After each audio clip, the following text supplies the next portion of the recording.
करेंगे।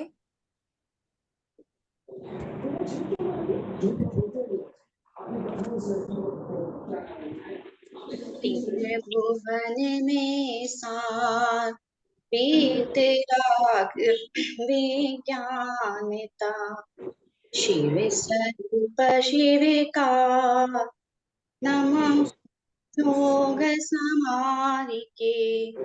आदिनाथ भगवान की जय।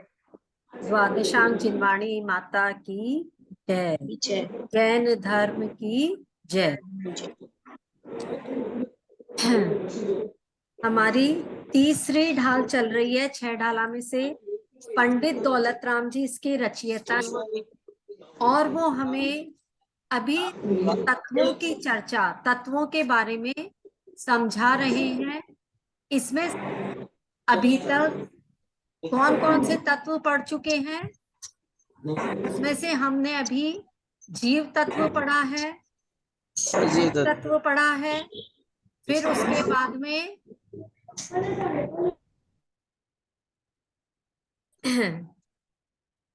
जीव तत्व, अजीव तत्व पढ़ा है। और कल मैंने आपको थोड़ा सा आश्रम कर्म के बारे में ब्रीफ इंट्रोडक्शन दिया था। अभी तक हमारी यहाँ तक चर्चा हुई है और हमने आकाश काल द्रव्य ये सब कुछ समझा था। तो चलिए आज हम हमारी शुरुआत करते हैं। कल जो थोड़ा सा मैंने पढ़ाया था उसको वापस से रिपीट करती हूँ। श्लोक नंबर 8 उसकी 2 लाइनें जो है उस पे मैं आज वापस फोकस करना चाहूंगी। यो अजीव अब आश्रव सुनिए, मन वच काय त्रियोगा, मिथ्या अविरति अरु कषाय प्रमाद सहित उपयोगा। पंडित दौलत राम जी क्या कह रहे हैं कि हम कैसे कैसे कर्मों का बंध कर लेते हैं, किन किन कारणों से कर्मों का बंध कर लेते हैं, और फिर ये कर्म आते हैं और हमें कैसे कैसे दुख देते हैं। हम मन वचन काय तीनों की योग से क्या क्या करते हैं? मिथ्यात्व करते हैं, यानी उल्टी मान्यता रखते हैं, विपरीत श्रद्धान करते हैं, धर्म में विपरीत श्रद्धान करते हैं। जो सही है उसको सही नहीं मानते, यानी हम महावीर को तो मानते हैं लेकिन महावीर की नहीं मानते हैं, उल्टी मान्यता, खोटी मान्यता रखते हैं। तो उसकी उस मिथ्यात्व की वजह से कर्म आते हैं, मतलब वो कर्म आ रहे हैं और हमारे क्या कर रहे हैं? आत्म प्रदेशों से मिल रहे हैं। फिर दूसरा कौन सा कारण बताया? अविरति, नियम नहीं लेना, कि नहीं नियम नहीं लेना मेरे को, ठीक है हम खाते तो नहीं है लेकिन हमारे नियम नहीं है। नियम हम नहीं लेते क्योंकि नियम टूट जाते हैं। तो क्या आप एक्सीडेंट के डर से गाड़ी में बैठना छोड़ देते हो? नहीं छोड़ते हैं ना। कितनी बार हमने देखा है कि हमारा एक्सीडेंट अगर हुआ भी है फिर भी हम क्या करते हैं? गाड़ी में तो हमें बैठना ही है यदि एक जगह से दूसरी जगह जाना है।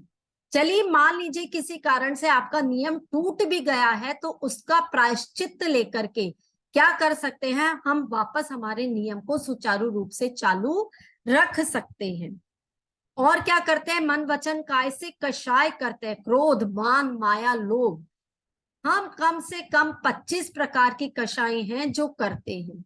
छोटी छोटी बात में गुस्सा करना, किसी भी बात का घमंड करना, अहंकार करना, लोभ लालच करना, और ये दिल मांगे मोर, बस इसी कारण से हम क्या कर बैठते हैं? हम कर्मों का आश्रय करते हैं। उतना कमा लो जितना हमारे लिए जरूरी है, उसके बाद बस करो। या एक समय ऐसा है, ठीक है जितना आपने कर लिया उतना ठीक है, उसके बाद का अपना समय किसी अच्छे काम में, किसी धार्मिक कार्य में, किसी की हेल्प करने में लगा दो, तो हमारे जो कर्म है वो अच्छे कर्म ही बनेंगे। गंदे कर्म, बुरे कर्म हमारे आत्म प्रदेशों से नहीं बनेंगे। और चौथा कारण बताया है प्रमाद। प्रमाद मतलब आलस, आलस करना, धर्म के किसी भी काम में आलस करना। आलस मतलब केवल नींद से ही आलस का मतलब नहीं है। हर छोटी छोटी, जैसे कि मंदिर दूर है तो मैं क्यों जाऊं, या ठीक है थोड़ी देर चला गया तो ठीक है वापस दोबारा मैं नहीं जाऊंगा। या और भी प्रमाद के कई कारण हैं प्रमाद में और किस किस को लिया है? वी कथा, गंदी गंदी कथाएं सुनना, जो हमारे विषयों को, राग को बढ़ाती है। विषय, वासना, राग, विकार, इनको बढ़ाने वाली कथाएं यदि हम सुनते हैं तो वो भी प्रमाद है। और प्रमाद क्या है? जो 5 इंद्रिय के विषय हैं, स्पर्श इंद्रिय का विषय है ना, कर्ण इंद्रिय का विषय, गंदे गंदे गाने सुनना या गंदी मूवीज देखना, ये सब क्या है? हिंसा करना, झूठ बोलना, चोरी करना। अब ये नहीं है कि हम डायरेक्ट किसी के घर में जाकर के डाका डाल रहे हैं, जरूरी है डाका डालने के नाम को ही चोरी कहते हैं। आप किसी भी प्रकार से चोरी कर सकते हो, है ना। किसी के बिना दी हुई पुस्तक है, पेन है, वो आपने उठा लिया, अपने घर लेकर के आ गए, है ना, तो ये भी क्या कहलाती है? चोरी कहलाती है। हम सोच भी नहीं सकते कि हम कहाँ पाप कर लेते हैं और कैसे कर लेते हैं, और उन पापों का हमें किस रूप में उसको हमें चुकाना, मतलब कैसे वो कर्म छूटते हैं, ये हम नहीं सोच सकते। ये कर्म तो ऐसे हैं कि इन्होंने तीर्थंकर भगवान को भी नहीं छोड़ा। महावीर भगवान क्या किया था? उन्होंने ध्यान में लीन थे, तपस्या कर रहे थे, लेकिन रुद्र ने आकर के उनको ध्यान भंग करने में कोई कमी नहीं छोड़ी, उनपे खूब उपसर्ग किया, सब पत्थर बरसाए, ओला पानी, शोले, सब कुछ बरसाए। क्यों हुआ ये उपसर्ग? क्योंकि हम क्या करते हैं? कर्मों को छोटी छोटी बातों में बांध लेते। सीता ने कैसे कर्मों को बांधा?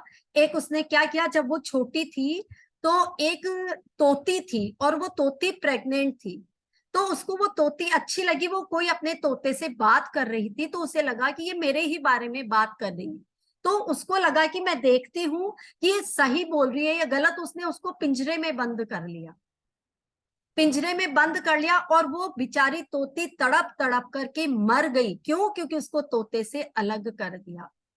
इन कर्मों का छुटकारा सीता ने कैसे पाया? ये क्या क्या कष्ट नहीं उठाई ये एक कर्म बांधने के कारण। जबकि वो देखो, तोती को सब कुछ अवेलेबल कराती थी पिंजरे में, उसको दाना भी देती थी, पानी भी देती थी, लेकिन क्यों उसने उस एक मूक प्राणी को बंद किया? क्यों पिंजरे में उसने डाला? क्यों उसने उसकी स्वतंत्रता छीनी? तो इसकी वजह से क्या हुआ, जब माँ सीता गर्भवती थी तो उनको राम ने देश निकाला दे दिया। महासती में नाम आता है सीता का, लेकिन क्योंकि ये कर्म है, ये कर्म किसी को भी नहीं छोड़ते हैं। अंजना ने क्या किया था? थोड़ी सी देर के लिए एक प्रतिमा को छुपा दिया था। जब उसे उपदेश मिला गुरु माँ के द्वारा, तो उसने वापस स्थापित भी कर दिया प्रतिमा को, लेकिन उसे क्या फल मिला कि 22 साल तक अपने पति का वियोग सहन करना। तो हम किस खेत की मूली हैं? हम क्या हैं? हम स्वयं कैसे कैसे कर्म कर रहे हैं, दिन प्रतिदिन प्रतिपल। हमारे हर भाव में, मतलब जो भी हमारे भाव है उसमें कहीं ना कहीं क्या है? किसी के प्रति राग है, किसी के प्रति द्वेष है। तो यदि हम चाहते हैं कि हमें ये कर्मों का बंध ना हो, हमारे ये कर्म नहीं आए, तो हमें कोई ना कोई काम डेली ऐसा करना चाहिए कि हमारे वो कर्म आने से रुक जाए, जिसको हम संवर कहते हैं। आज हम वो पढ़ेंगे, संवर की कैसे कर्मों का आना रुकता है। तो हमें कोशिश करनी चाहिए कि चलते उठते बैठते हमारे किसी भी प्रकार के मन में कोई भी गलत विचार नहीं आए, और यदि आ भी गए तो हम उन विचारों को क्रियान्वित ना करें, किसी का भी कभी भी बुरा ना करें, ना मन से, ना वचन से और ना काय से। हर प्रकार से गलत कर्म करने से अपने आप को बचाएं। देखो हम क्या करते हैं, इससे भविष्य तो हमारा सुधरेगा ही, हमारा वर्तमान भी तो सुधरेगा। कैसे सुधरेगा हमारा वर्तमान? क्योंकि हम जब भी किसी की बुराई करते हैं, किसी के बारे में गलत बोलते हैं, अपशब्द बोलते हैं, तो हमारा जो माइंड है थोड़ा सा तनाव आ जाता है यहाँ पर, है ना। और मतलब क्या होता है कि उसी बारे में गलत गलत सोचते सोचते क्या होता है, मन डिप्रेशन में चला जाता है, मन में अवसाद आ जाता है। तो बीमारी आ गई शरीर में, डिप्रेशन की बीमारी आ गई, माइग्रेन की बीमारी आ गई, हार्ट की बीमारी आ गई। किससे? तनाव से। तो हमारा वर्तमान भी खराब हो गया और हमारा भविष्य तो खराब होना ही है, क्योंकि इन कर्मों को तो हमें वो कर्म बिना फल दिए नहीं जाएंगे, वो फल देकर के ही जाएंगे। इसलिए क्या करो, कैसे भी करो, कुछ भी करो, इन बुरे कर्म को मत बांधो और इन कर्मों को आने से रोको। तो चलिए आगे चलते हैं श्लोक नंबर 9 पे।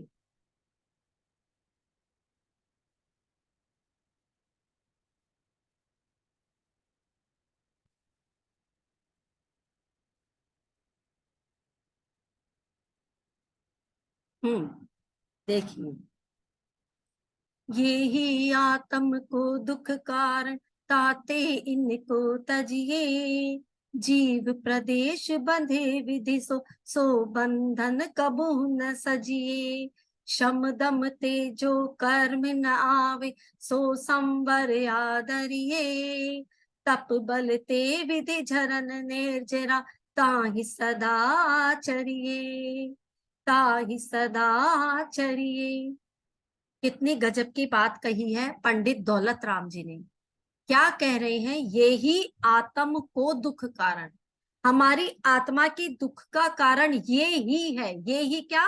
जो हम पिछले 8वें श्लोक में पढ़ के आए, क्या क्या पढ़ करके आए? मिथ्यात्व, अविरति यानी नियम नहीं लेना, कषाय और प्रमाद, ये ही कारण आत्मा को दुख देने वाले हैं, जो हमें इस जग जंजाल में, संसार में फंसाए हुए हैं। कोई बाह्य पदार्थ नहीं है जो हमें दुख दे सकता है, ये कर्म ही है जो हमें दुख दे रहे हैं नित्य प्रतिदिन। देखो, किसी के पास में क्या चीज की कमी है, किसी के पास में क्या चीज की कमी है, और वो कमी क्या करती है? हमें दुख उत्पन्न करती है, हमें दुख का एहसास कराती है। तो हमें क्या करना चाहिए? हमें कोशिश करनी चाहिए कि हम ये जो पहले श्लोक में 4 चीजें बताई है, उन सब से दूर रहें, ताकि हमारी आत्मा दुखी ना हो। ताते इनको तजिए, इसीलिए इन सब को छोड़ो। किनको? प्रमाद को, आलस को, नींद को छोड़ो, नियम नहीं लेने की जो आदत है उसको छोड़ो, मिथ्यात्व को छोड़ो, क्रोध आदि चारों कषायों को छोड़ो। जीव प्रदेश बंधे विधिसो, और ये क्या है? ये जो कर्म आ गए, ये अब हमारी आत्म प्रदेश से बंध जाते हैं, ऐसे जुड़ जाते वो कर्म आत्मा में आकर के। कौन से कर्म? जो जो हमने किए हैं। सो बंधन कबहू न सजिए, कोशिश करो कि वो कर्म आपकी आत्मा से नहीं बंधे, है ना। तो इसके लिए क्या करना पड़ेगा? कि वो कर्म आकर के हमारी आत्मा से नहीं बंधे। तो इसका उपाय पंडित दौलत राम जी ने तीसरी लाइन में क्या बताया है? शम दमते जो कर्म न आवे, सो संवर आदरिए। शम दमते, शम का मतलब क्या बताया है? शमन करना, यानी कषाय को जीतना, कषाय आदि भाव को जीतना। कोई सी भी कषाय हो सकती है, हम क्रोध कषाय को मुख्य रूप से देखते हैं, लेकिन अहंकार करना, अभिमान करना, घमंड करना, ये भी कम नहीं है। किसी भी चीज का हम घमंड कर लेते हैं, तो उस पर विजय प्राप्त कर लेना, अपने अहंकार पे, क्रोध पे, लोभ पे, मान पे, इन चारों कषायों पर क्या करना? दमन करना, यानी उसको इंद्रियों से मतलब हटा करके उस पर विजय प्राप्त कर लेना, ताकि क्या हो? कर्म न आए, वो कर्म नहीं आए। सो संवर आदरिए, और ऐसे संवर तत्व का आदर करना चाहिए। अब शम मतलब हम यहाँ समता भी ले सकते हैं। समता कैसे ले सकते हैं? जैसे कोई भी चीज है, हमें जिसकी कमी है, विभाव है, अभाव है, तो उसके कमी अभाव में हाय हाय नहीं करना, बार बार ये एहसास नहीं दिलाना हमारे पास ये नहीं है, मेरे पास ये नहीं है। बीमारी भी आ गई तो उसका समता पूर्वक सामना।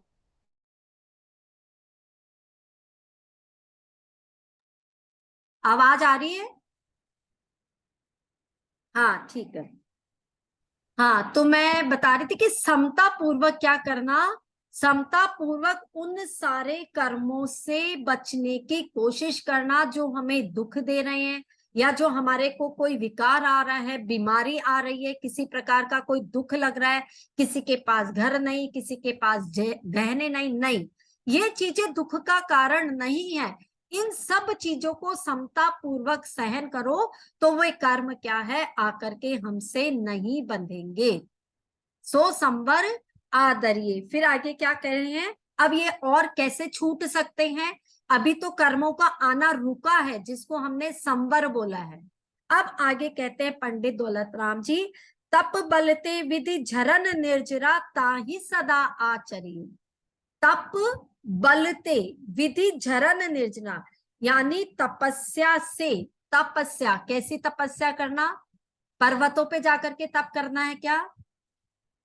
तप का मतलब है आप कैसे भी, कहीं भी, किसी भी स्थिति में ध्यान कर सकते हैं, भगवान का नाम ले सकते हैं। अभी पंचम काल में तो आप कैसी भी स्थिति परिस्थिति हो, यदि आप भगवान का नाम मन से भी ले रहे हैं पूरे मतलब एकाग्रता पूर्वक, तो वो भी एक प्रकार का तप है। क्यों? क्योंकि हमने उस समय सारे प्रकार के परिग्रह छोड़ दिए, सारे प्रकार के आरंभ सारंभ सब कुछ छोड़ दिया, तो वो भी क्या है, तप है। तप वैसे कितने ही प्रकार का है, लेकिन यहाँ सिंपल तप का मतलब यही है कि हम हर परिस्थिति में, हर हाल में क्या करें, प्रभु के नाम का स्मरण करें, जाप करें, ध्यान करें, तो उससे हम क्या कर सकते हैं, हमारे कर्मों को निर्जरित कर सकते हैं। जो कर्म बंद गए उनको हम आत्म प्रदेशों से छुड़ा सकते हैं। हम मंदिर जाते हैं, पूजा करते हैं, क्यों? हमें भगवान का, तो हमें ठीक है कि हमें भगवान के दर्शन करने हैं, लेकिन उस दर्शन से क्या होता है, हमारे कर्म बंद भी नहीं रहे हैं और नए कर्म भी नहीं आ रहे हैं, और जो कर्म बंद गए थे वो भी छूट रहे। एक साथ तीन क्रिया हो रही है दर्शन करने से। तो इस प्रकार से हमें तपस्या करके क्या करना चाहिए, कर्मों को हमसे जुदा कर देना चाहिए, उसको झड़ा देना चाहिए, कर्मों को अपने आप से अलग कर देना चाहिए। तब क्या होता है, हमारे कर्म रुक जाते हैं। जैसे चांडाल की कहानी आपने सुनी होगी। चांडाल था एक, उसने नियम लिया था कि मैं चतुर्दशी के दिन किसी की भी हत्या नहीं करूंगा, मतलब किसी को भी फांसी नहीं लगाऊंगा। लेकिन एक प्रसंग ऐसा आया कि राजा ने उसको आदेश दिया कि तुम्हें आज के दिन इसको तुम्हें फांसी लगानी है, लेकिन वो चांडाल अपने नियम से इतना पक्का रहा, उसने मना कर दिया कि नहीं, आज तो मैं ये काम नहीं करूंगा। तो राजा को इतना गुस्सा आया, उन्होंने कहा सबसे पहले तो इसी को बोरी में बांध करके और तालाब समुद्र के अंदर फेंक दो, सबसे पहले तो इसको खत्म करो। जब उसको तालाब में, समुद्र में फेंका गया, तो देवों ने आकर के उसको अधर उठा लिया।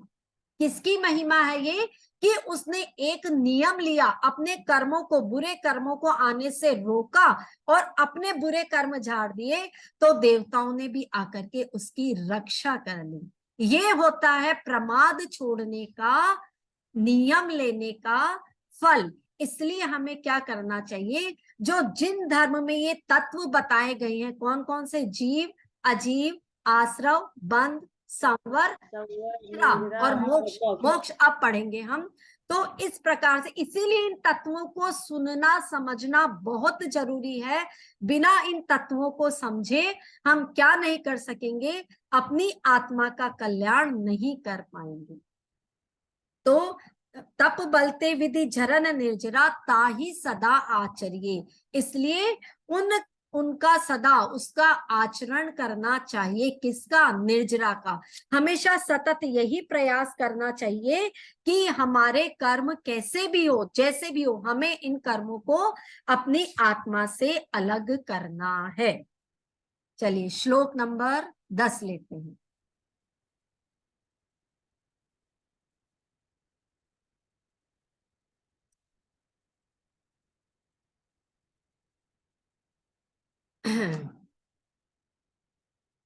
सकल कर्म ते रहित अवस्था, सो शिव थिर सुखकारी।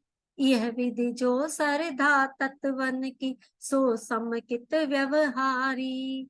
देव जिनेन्द्र गुरु परिग्रह बिन, धर्म दया जुत सारो। ये हुमान समकित को कारण, अष्ट अंग जुत धारो। अष्ट अंग जुत धारो। आवाज आ रही है क्या? आ रही है। आ रही है, ठीक है। हाँ, सकल कर्म ते रहित अवस्था। अब हमारा जो लास्ट का तत्व है मोक्ष तत्व, क्या बता रहे हैं? सकल कर्म ते रहित अवस्था, सारे कर्मों से जहां छुटकारा मिल जाए, जहां एक भी कर्म नहीं बचे, उसका नाम क्या है? उसका नाम है मोक्ष। तो आप कहोगे साधारण प्राणी भी तो मर ही जाते हैं ना, उनकी भी तो मृत्यु होती है, उसके भी शरीर आदि कुछ नहीं बचता, तो फिर इसका मतलब तो सभी को मोक्ष मिल गया, मरने का मतलब मोक्ष हो गया, क्योंकि शरीर गया तो सारी चीजें गई। नहीं, ऐसा नहीं है। सकल कर्म, जो कर्म पता हमारे क्या है, मान लीजिए हमारा आहारक वैक्रियक शरीर नहीं, लेकिन तेजस और कार्बन शरीर हमारा तब भी बचता है। कार्बन मतलब जो हमने कर्म किए हैं, और वो जो कर्म हमसे बंधे हुए हैं, तब जो जब तक हमारे से कर्म बंधे हुए हैं तब तक हमें मोक्ष की प्राप्ति नहीं हो सकती। जो दूसरे धर्म है ना, उसमें क्या मान लेते हैं, मृत्यु हो गई तो मोक्ष हो गया। ये बात बिल्कुल गलत है। जब तक हमारे सारे के सारे कर्म हमारी आत्मा से नहीं छूट जाते, तब तक हमें मोक्ष की प्राप्ति नहीं होती। तो मोक्ष किसका नाम है? सकल कर्म, सारे के सारे कर्मों से जब हम रहित हो जाएं, उस अवस्था का नाम मोक्ष है। और वो मोक्ष कैसा है? सो शिव स्थिर सुखकारी, वह मोक्ष सुख देने वाला है। ऑफ कोर्स ये तो बिल्कुल सही बात है, जहां कोई कर्म नहीं, जहां किसी से किसी प्रकार का कोई लेना देना नहीं, तो ऐसी स्टेज जो वह है वो सुखकारी है, अनंत सुख देने वाली है। यह विधि जो श्रद्धा तत्वन की सो समुचित व्यवहारिक, इस तरह जो 7 तत्वों की श्रद्धा करता है, जैसे का जैसा भगवान ने बताया वैसा का वैसा मानता है, तो उसको हम क्या कहते हैं? उसको हम व्यवहार सम्यक दर्शन कहते हैं। अब आगे क्या कहते हैं? देव जिनेन्द्र गुरु परिग्रह बिन धर्म दयाजुत सारो, यानी देव हमारे जिनेन्द्र देव कैसे हैं? जिनेन्द्र देव वीतरागी, सर्वज्ञ और हितंकर। वीतरागी यानी जिनका राग बीत गया। तो अब आप बोलोगे कि जिनका राग बीत गया यानी तो द्वेष है फिर इनका इसका मतलब उनके, जिनका, आपने तो सिर्फ वीतरागी बोला ना, तो द्वेष तो उसमें आया नहीं। नहीं, जहां राग होता है द्वेष भी वही होता है। आप सोच करके देखना एक बात, बिना राग के द्वेष होता ही नहीं है। एक माँ है, अपने बच्चे को वो क्या करती है? राग के कारण ही गलत किसी के प्रति द्वेष भाव रखती है। एक बिजनेसमैन है, उसको अपना बिजनेस अच्छा चलाना है, बिजनेस के प्रति राग है, तो वो उसमें क्या है? अच्छा कमाऊं, ज्यादा कमाऊं, उसके कारण ही वे दूसरे बिजनेसमैन से क्या करता है? या तो द्वेष करता है या उसे गलत तरीके से चलाता है। तो जहां राग है वहां द्वेष है। अगर राग छूट गया तो द्वेष तो अपने आप ही छूट जाएगा। तो कौन कौन से हमारे देव, जिनेन्द्र, गुरु, कौन से गुरु? जो हमारे मुनिराज हैं, जिनके पास क्या है? पीछे कमंडल और शास्त्र है, इसके अलावा कोई भी परिग्रह नहीं है। गुरु कैसे हैं? परिग्रह बिन, उनके किसी भी प्रकार का कोई परिग्रह नहीं है। धर्म दयाजुत सारो, और कैसा धर्म? जो दया से युक्त है, करुणा प्रधान धर्म है, अहिंसा प्रधान धर्म है। यदि हम क्या करते हैं, ऐसे देव शास्त्र गुरु जो ये हर तरीके से उत्कृष्ट है, तो ये क्या, अब अगर हम इनको मानते हैं तो ये हमारे सम्यक्त्व का कारण है। हमें इससे क्या होता है? सम्यक दर्शन होता है। और ये सम्यक दर्शन कैसा है? ये हूं मान समकित को कारण अष्ट अंग जुत धारो। तो इस ऐसा मान करके सम्यक दर्शन 8 अंग सहित ग्रहण करना चाहिए। सम्यक दर्शन कौन सा ग्रहण करना चाहिए? जो 8 अंगों से युक्त है। आगे हम पढ़ते हैं भी कि वो 8 अंग कौन कौन से। पहले इसको आप एक बार वापस समझ लीजिए। सकल कर्म ते रहित अवस्था, यानी सारे के सारे कर्मों से जो रहित अवस्था है उसका नाम मोक्ष है। वो मोक्ष सुख देने वाला है। और जो 7 तत्व, अब ये यहां तक 7 तत्व खत्म हो गए, तो इन 7 तत्वों को जैसा जिनेन्द्र भगवान ने कहा है वैसा का वैसा यदि हम ग्रहण कर लेते हैं तो इसको व्यवहार सम्यक दर्शन कहते हैं। फिर उसके बाद में हमारे जिनेन्द्र देव, हमारे गुरु जो बिना परिग्रह हैं, हमारा धर्म, जिन धर्म जो जिनेन्द्र भगवान ने चलाया है, जो अहिंसा प्रधान धर्म है, यदि इनको हम मानते हैं तो ये हमारे सम्यक्त्व का कारण है। इनको मानते हैं कि हाँ, जो कुछ मिलेगा यही से मिलेगा, यही सच्चा मार्ग है, ये ही केवल और केवल यही मार्ग है जो हमें मोक्ष पथ तक पहुंचा देगा। यदि हम ऐसा मानते हैं तो हम सम्यक दृष्टि हैं, सम्यक दृष्टि जीव हैं, और इनको 8 अंग सहित धारण करना चाहिए। चलिए, अब ये 8 अंग कौन से हैं, क्या बताया है इनमें, चलिए आगे देखते हैं। एक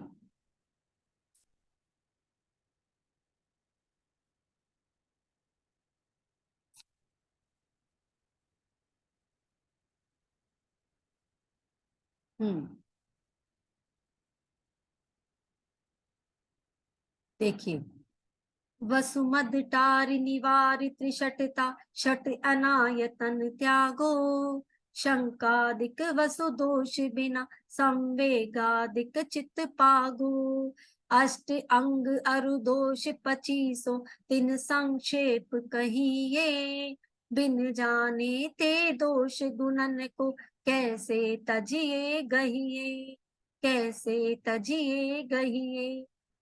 अब देखिए, बड़ा मार्मिक श्लोक है जो हमें बहुत अच्छी बातें बता रहा है। पंडित दौलत राम जी है, एक एक करके हमें किस तरह से मोक्ष मार्ग की तरफ लेकर के चल रहे हैं, और बहुत सीधी बहुत सरल भाषा में वो हमारे दोषों को हमसे कैसे छुड़ा रहे हैं, कैसे अलग कर रहे हैं, हमें क्या क्या अलग करना है हमारे से।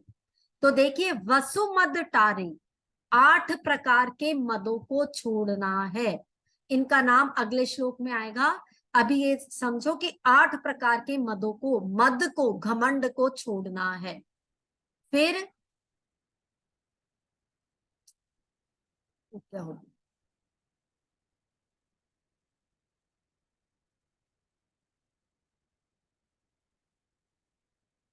स्क्रीन दिख रही है क्या आपको,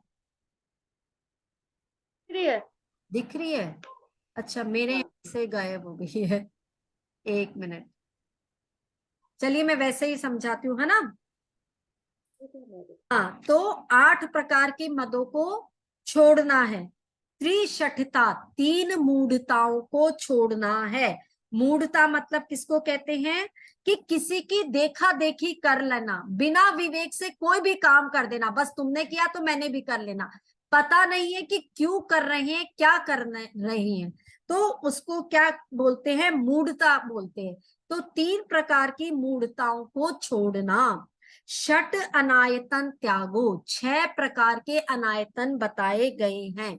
अनायतन मतलब क्या, अनायतन मतलब है कुदेव, कुगुरु, कुशास्त्र, ये 3। और इन तीनों को मानने वाले जो हैं, जो कुदेव को मान रहे हैं, जो कुशास्त्र को मान रहे हैं, और जो कुगुरु को मान रहे हैं, ऐसे लोगों से भी बचना है। पता है, ऐसे लोगों के साथ में रहना भी क्या कहा है पंडित दौलत राम जी ने, ये हमारे को मिथ्यात्व लग रहा है, हमें भी उनके साथ ऐसे हाँ में हाँ मिलाने से हमें क्या हो रहा है, हमें भी पाप का बंध हो रहा है, मिथ्यात्व का बंध हो रहा है। तो इन 6 अनायतनों से बचने की बात कही है। एक बार वापस देखो क्या क्या किस किस से बचना है। वसुमद टारी, 8 प्रकार के मद, त्रिशठिता निवारो, 3 प्रकार की मूढ़ताओं से बचो। मूढ़ता मतलब देव मूढ़ता, गुरु मूढ़ता और लोक मूढ़ता, ये 3 प्रकार की मूढ़ताएं हैं जिनसे बचना है। और षट अनायतन त्यागो, 6 प्रकार के अनायतनों का त्याग करना है। कुगुरु, कुदेव, कुशास्त्र और इनको मानने वाले जो भक्त है, जो अपने आप को भक्त कहते हैं, सेवक कहते हैं, उनसे भी बचना है। वसु दोष बिना, और 8 दोषों से रहित क्या करना चाहिए, संवेगादिक चित्त पागो, यानी संवेग और अनुकंपा, इन गुणों को धारण करना चाहिए। संवेग मतलब क्या, कि ये जो संसार है, ये जो शरीर है, भोग है, इनसे भयभीत होना, डरना कि हम जितना भोग भोगेंगे वो हमारे लिए उतना ही दुखदाई है। जितना इस संसार में के रसों में रस लेंगे, रचेंगे, पचेंगे, ये सब हमारे दुखों का कारण है। ऐसा सोचना संवेग कहलाता है। और अनुकंपा यानी मिथ्यात्व से जो भी प्रेरित है या पाप कर्म से पीड़ित दुखी जीव है, उनको देखकर में मन में करुणा या दया का भाव आना अनुकंपा कहलाता है।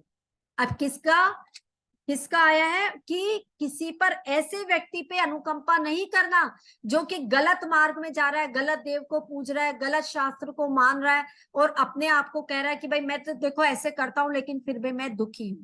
तो हमें क्या करना चाहिए, हमें गलत चीज पर भी अनुकंपा नहीं करनी है ना। मन में सही गलत का विवेक रख करके अनुकंपा को धारण करना है। अष्ट अंग अरु दोष 25, 8 अंग और 25 दोष है, उनका अब संक्षेप में आगे विवरण बता रहे हैं।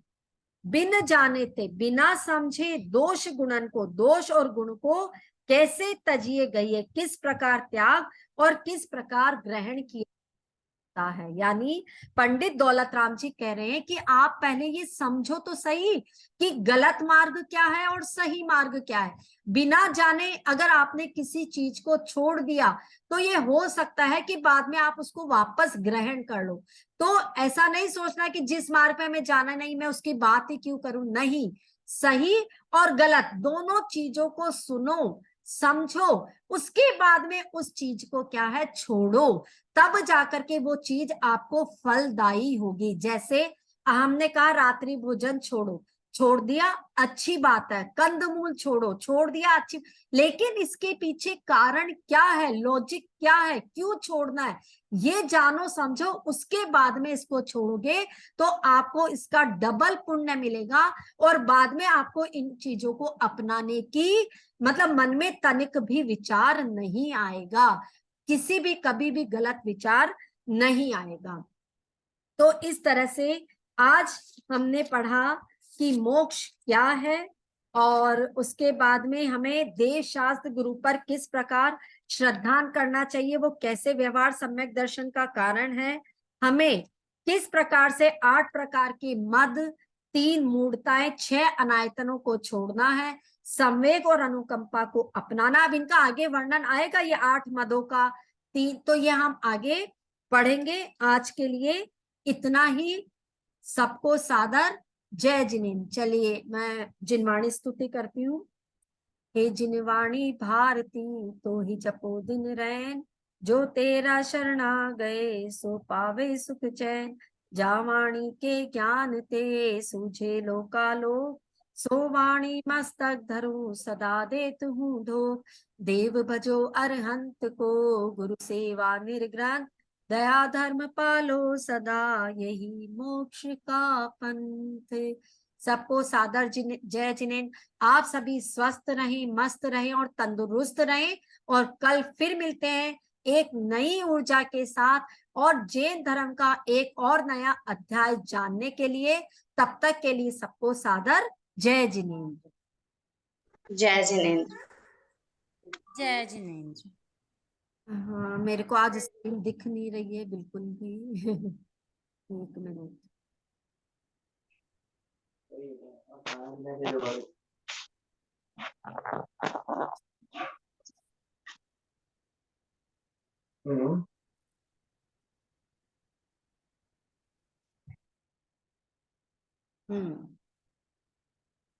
चलिए कल फिर 4 बजे मिलते हैं, ठीक है।